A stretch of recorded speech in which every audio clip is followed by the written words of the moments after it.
That's great. And I know that this topic of silver linings is something that everyone here is passionate about. Just as we reflect on the last year as leaders, I think that we all have grown in so many ways. And so one of the questions that I think our audience would love to hear is, what are the leadership lessons that you've learned throughout this pandemic? What are those tangible bits and bytes of advice that you carry with you now that you wish you had a year ago? Kerel, let's start with you. Yeah, sure. So I think definitely listening more to not only people on my team, but people within the company. I think that, again, last year was a year like no other in very many ways, right, for all of us and people throughout the world. And I think listening and being a leader that listens and understands where people are coming from and having a level of empathy, and then being able to help out where you can. You know, one of the things that we did last year at LiveIntent is we sent out a survey to all of our employees.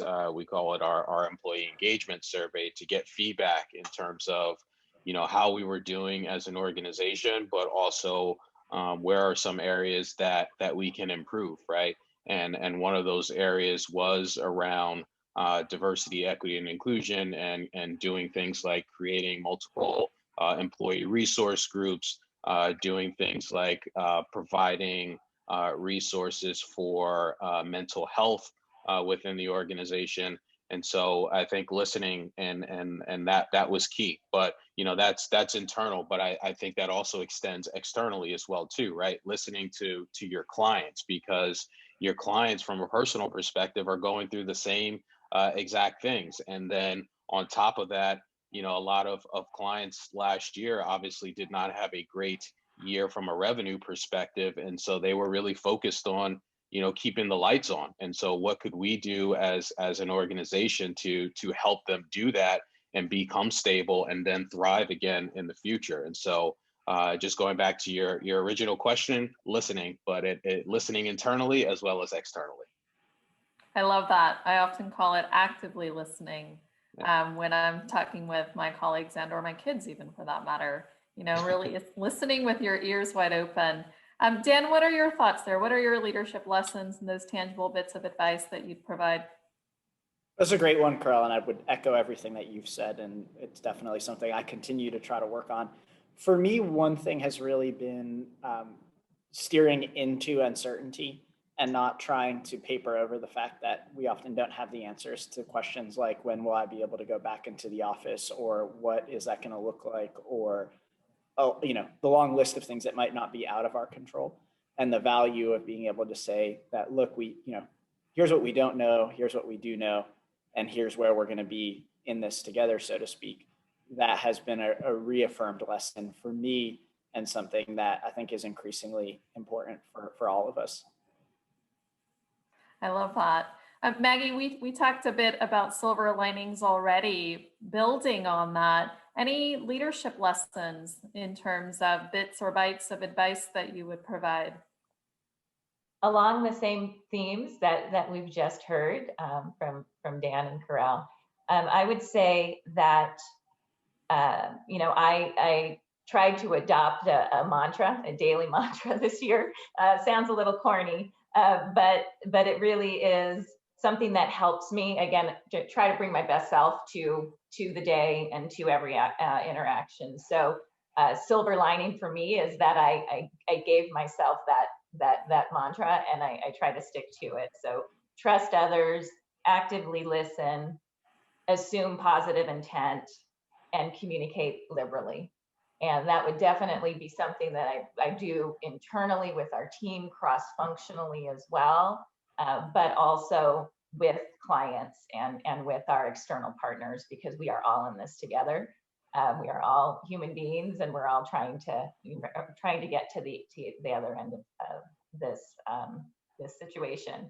I do think that one other silver lining, so I've been, as we all have been, just looking here, we've been in the business world for a long time, probably some of us for decades, and never have I experienced talk of the importance of mental health in the workplace.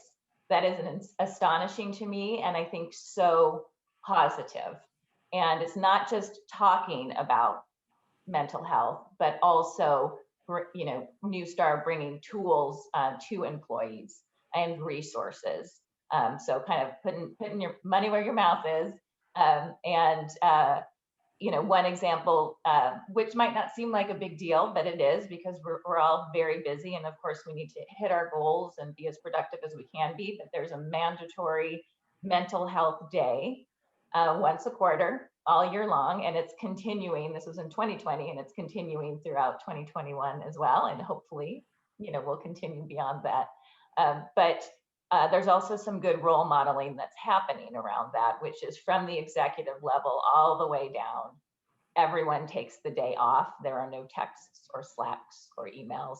There really is an expectation that it's important to take time off and take care of ourselves and our families. So many bits and bytes in what you just said, Maggie. I love it. Yeah. So communicate liberally. I wrote that one down. Everyone takes a mental health day. I love that. And so let's unpack that a little bit, right? In terms of mental health, and really that gets at team motivation and keeping teams engaged. So as you mentioned, the mental health toll is high. And so I'd love to hear from each of you, how do you keep your teams motivated and engaged in this very challenging environment? And as Maggie, you and everyone else here have mentioned, there's so much uncertainty that's out there. What are some of those tips and tricks that you'd share with our audience today? Kerel? Sure, I'll go first. I want to echo what Maggie said about sort of, mental health days and taking time off. I certainly encourage my team and other employees to make sure that you are taking days off. I know it's harder right now because most people just sort of correlate taking time off to I'm traveling, right? I'm going to travel to go to another country for vacation or something like that. And obviously that's hard to do right now, but just taking a break and getting away from the computer and having some downtime to do something outside of work, I think is super important to the mental health aspect. In terms of, my team and some of our initiatives that we have planned for this year, I think, we have a few new things that we've sort of added into the marketing mix, if you will, or a few new things that we're sort of doubling down on within the marketing mix. And I think that it's those items that are motivating the team.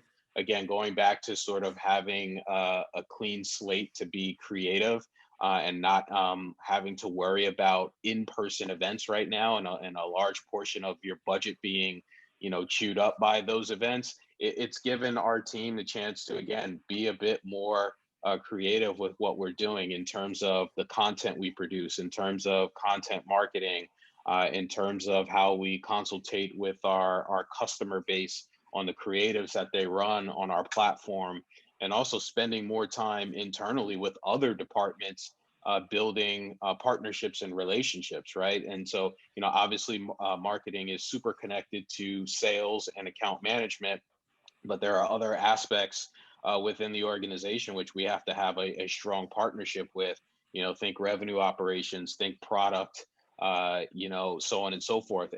And so I think it's those things this year that have the team sort of super motivated about what we're doing, because it gives us a little bit more sort of freedom and creativity to utilize our resources and our talents to help the company accomplish our goals. And we actually just completed our first half of the year OKR session before this meeting, and the team was very excited about it.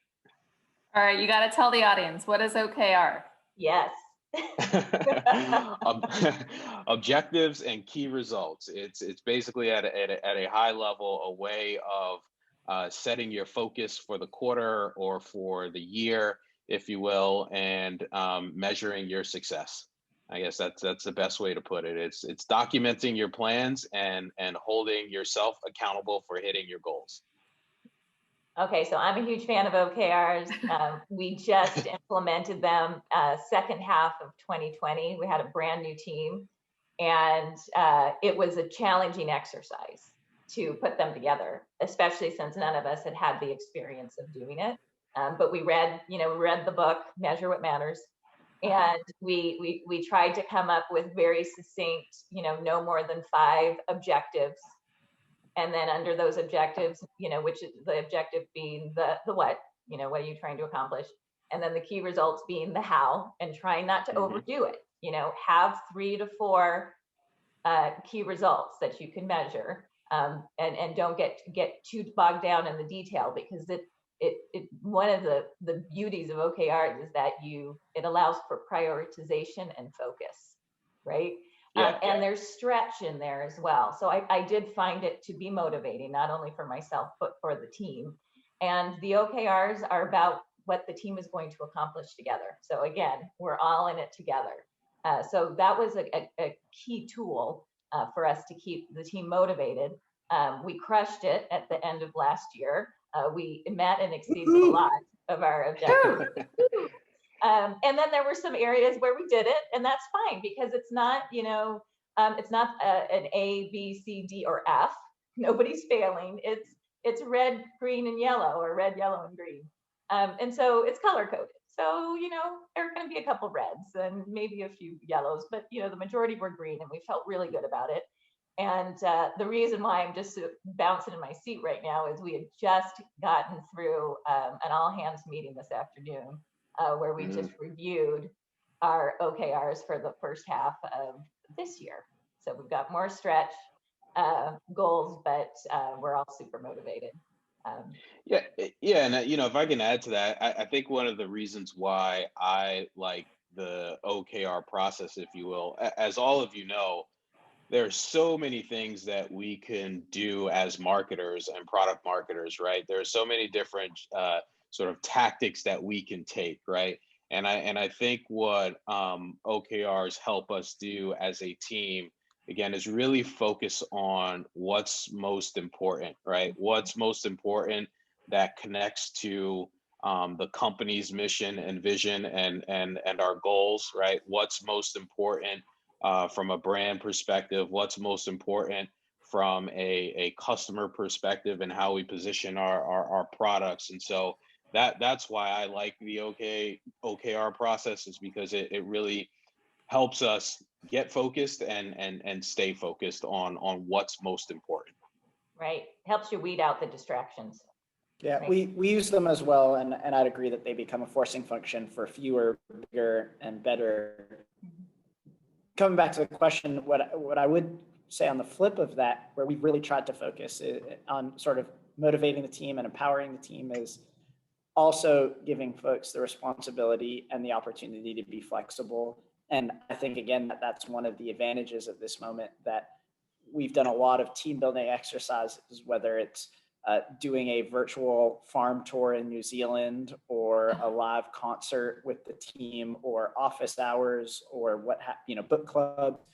Ultimately, though, what makes people excited about work is going to be the work over the long term, and giving particularly young people the agency to shape how they get to those goals and to have ownership in the growth of the overall mission is incredibly important. And so we've put a lot of work into how do we balance OKRs with giving that level of flexibility and agency.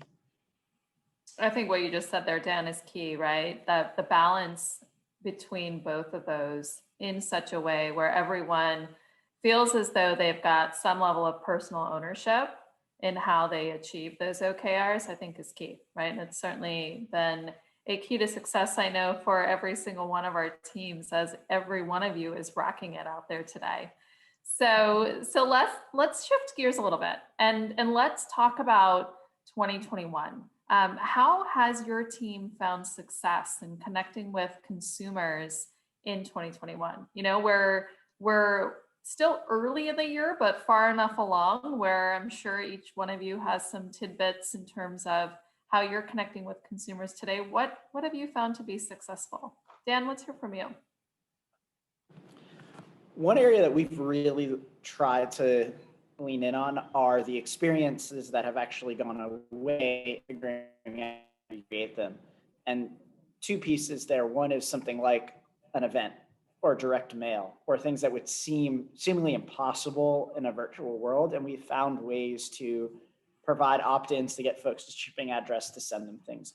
Or events like this, that Brand Innovators have done a good job of. How do you create something that maybe feels a little bit more intimate and not just, you know, another virtual event? And we put a lot of effort into that. The second thing that we've really tried to think about is B2B often struggles being its own performance marketer because it is not one consumer. It's often a long or a complex sales cycle. And we've tried to really bring the discipline of look at our growth loops. Let's think about how we build our own acquisition funnels. Let's look at engagement and retention and churn, and basically take the same discipline that a lot of the marketers on our platform use for our own business. And having the opportunity to reset during this time period has been very, very good as a foundation to do that work. And so I'm super excited about this year because I think a lot of that reset will start to help us to bear fruit. Kerel, you've been nodding your head quite a bit. What are your thoughts?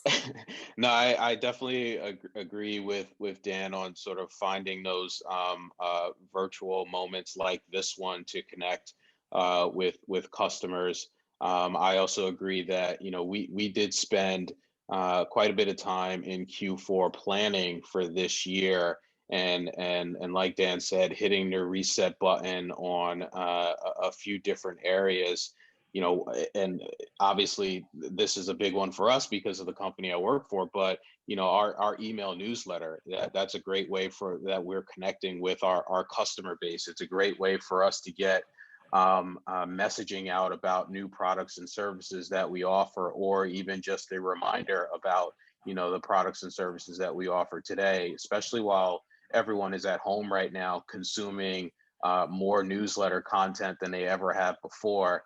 That's been a great vehicle for us, and we've just revamped our product newsletter and looking to get that out and market as well.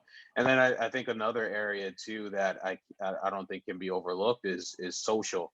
You know, LinkedIn and Twitter are continue to be great platforms for us in terms of driving engagement. And again, while people have been home, I would imagine that those platforms have seen an uptick in engagement, and we've certainly have seen that at LiveIntent with engagement with our brand on those platforms as well. That's great. I bet every one of those platforms is seeing an uptick regularly throughout the day. Maggie, how about for you at Neustar? How are you connecting in with consumers today? Well, 2020 was a really huge year of learning and growth for our product marketing team. So like Kerel mentioned, you know, pre-pandemic, we focused a lot and relied a lot on in-person events. But just prior to the pandemic, we had a plan for really upping our content marketing game.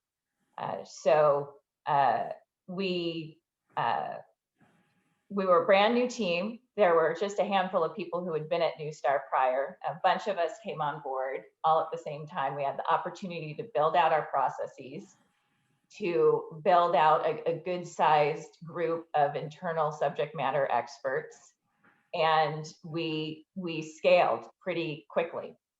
So we began developing blogs and bylines, speaking engagements at industry events, which quickly became virtual. So we all had to kind of pivot there. And then we also started hosting our own virtual events. We launched our first annual summit this past fall. We were hosting our own webinars. We produced ebooks and white papers. We wanted to just test a lot because we wanted to learn a lot. And there was a lot to learn because, as mentioned, in B2B, especially because we're selling complex technology solutions, the sales cycle, the sales process is long, and there are a lot of people involved on the client side, as well as our side. So, the goal of it all is providing relevant information to clients so they can make good decisions, right?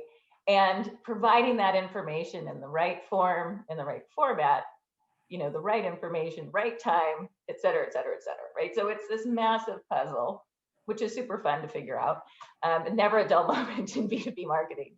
But, some stuff didn't perform that well and other stuff did. And we got lots of great feedback, not only from our clients, but from our sales force as well. And that all informed our plan, coming into 2021. We know what to do more of, and we definitely know what not to do this year. That's great. So now that we are almost at the end of quarter 1, right? We've got a month left to go. How are you all thinking about planning for 2021? Are you executing on the plan that you had laid out for yourself? Are you adjusting different things? Talk to us a little bit about your perspective on approaching planning for the year. Yeah, I would say it's a little bit of both in terms of starting to execute on the plan, but also adjusting as we go, right? And I think there are really 5 things that I try to keep top of mind, and a lot of them we've already discussed here. One is remaining agile, right? So be prepared for the unexpected, right? Leave room to be flexible and potentially pivot, right?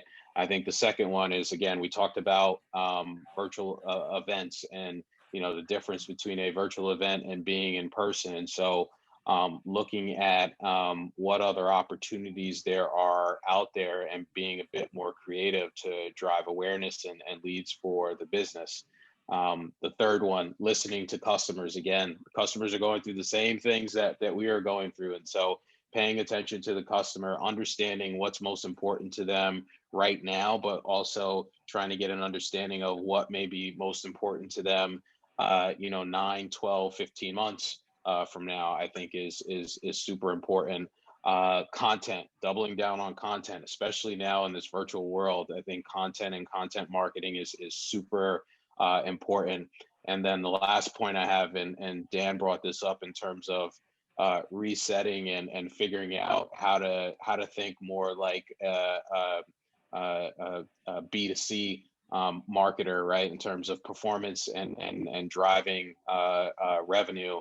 And so you need to sort of increase your operational support and operational excellence to get to that point, I think is the point that I'm trying to make. And I'll stop now. all great points. I'll have to get those 5 written down from you. Dan, what are your thoughts? How are you approaching 21 planning? Oh, Dan, mute button.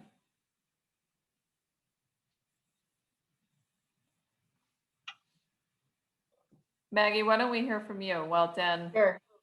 I would also like to get those 5 points, because as you guys have probably gathered, I love mantras and sayings, and and I'm always looking for new tips and tricks. So please share.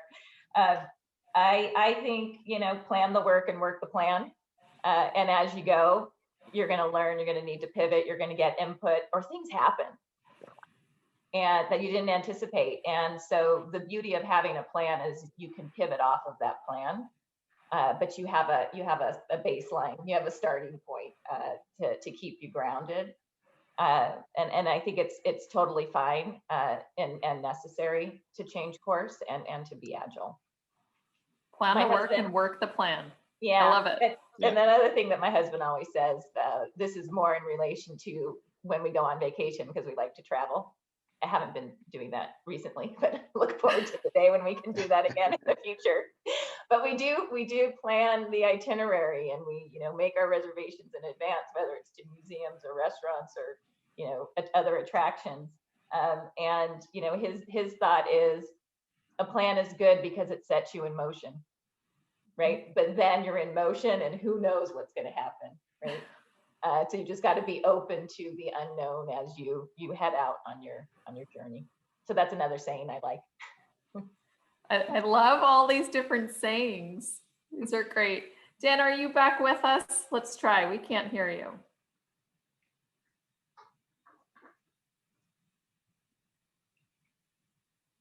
Nope. We'll give you a minute to reconvene there. I see Izzy coming back onto the screen, so we are probably getting the cue for time being up. Izzy, do we have any questions from the audience? Let me check quick. If we can't get Dan back, Dan, do you want to try unmuting again really quickly? Yeah, can you hear me okay or no? Yes. Yeah, there you go. Welcome Okay. back. I did not plan for this in my 2021 plan, but yet here we are. So I'm gonna have to take Maggie's sage wisdom here of being in motion and get back on the saddle. So sorry about that, everybody. No, you're good. Leave us with a few thoughts. How are you approaching 21 planning?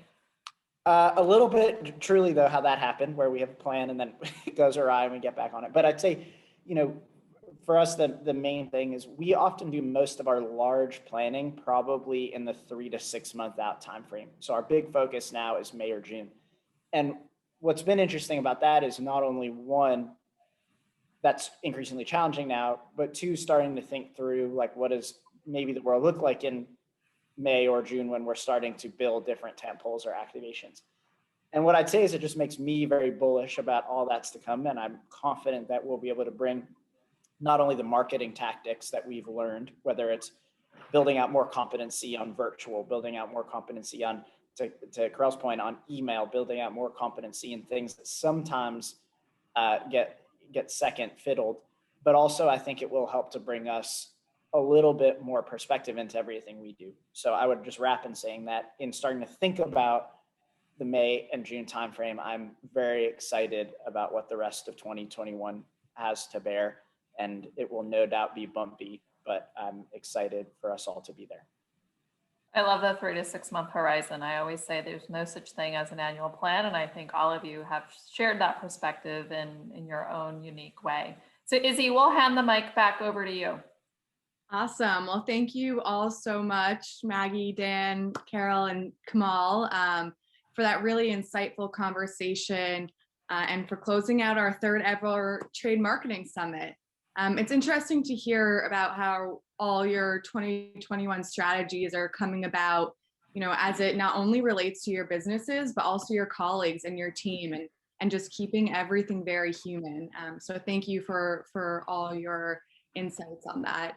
And we encourage everyone to tune in tomorrow at 12 p.m. Eastern Time for our live cast on marketing to the LGBTQ+ community. It'll feature some really great marketing leaders and CMOs from brands such as MasterCard, Best Buy, Electronic Arts, Procter & Gamble, and a couple more. So thank you all again for tuning in, and we hope to see you at some of our events in the future. Thank you.